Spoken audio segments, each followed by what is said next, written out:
we're trying to offer an opportunity for a guy. I'm a prime example. I was 28 years old, on the business, very successful at the time. God was really blessing it. Uh, when I was 27, I felt called to ministry. 27, I couldn't imagine even. I basically told God one day. That's what I told. That was in 2008. I don't know if you know what happened in 2009, but the whole world fell apart. 2009, and I lost over half of my business. What seemed like over. I mean, I woke up one day where we had done $500,000 in landscaping the year before.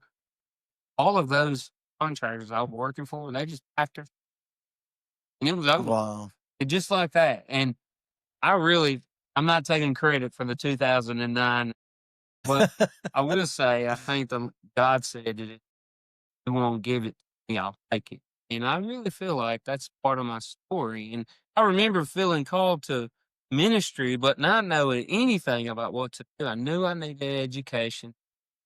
I had 2 years at Ole Miss, but man, I didn't know what to do. And I remember that struggle because I had a wife, I had a kid, I had another one that was coming. I was freaking out, like I was nervous, and I couldn't imagine going back to seminary. So I remember that pull. I had a pastor that said, pull up your bootstraps and go. Stop being a weenie, and he pushed me, and I went, and I'm so thankful for that. I'm glad that I went and got my education. I'm glad to do that, but not everybody.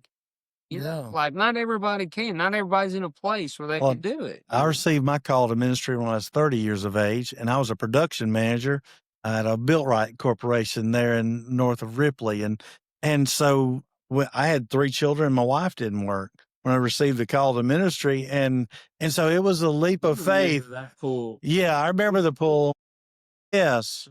Yeah, it was, but at the same time, I had to provide for my family, so I actually went to school part-time at Blue Mountain Christian University a couple days a week, and then was able to from there get my degree from Blue Mountain, and so it was a blessing. But I was thankful for the provision of the education at a time in my life when I couldn't commit everything or all my time to school. But for this is the exact people we hope to target. Yeah.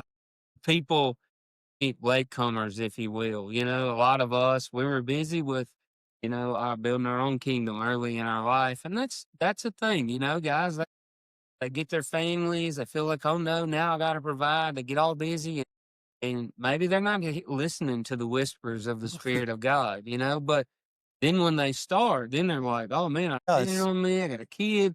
I got this. I got this." So this is a perfect setup for a situation like that. All we're asking, hey, make a commitment. Monday nights, show up 6 o'clock. We'll have you home about 9 o'clock. 8:30, we're gonna be done. That'll give you 30 minutes to get to the house. Yeah. However, I see a lot of times these guys don't want to go home. You have to just kind of force them. Yeah, my experience in teaching, we hung out after class. Like people wanted to ask me questions, and so it just became part of their lives. Was me spending time with them and wanting to know as much as they could learn about the ministry. Right. And something that we didn't see early on, it's like early on, it was like, oh, we want to train guys. So we'll bring them all in a room and we'll train these guys. And that's cool. But what I didn't see early on, the community, like these are all guys feeling God's calling. They're all feel inadequate. They all feel like they don't deserve it. They've all been running.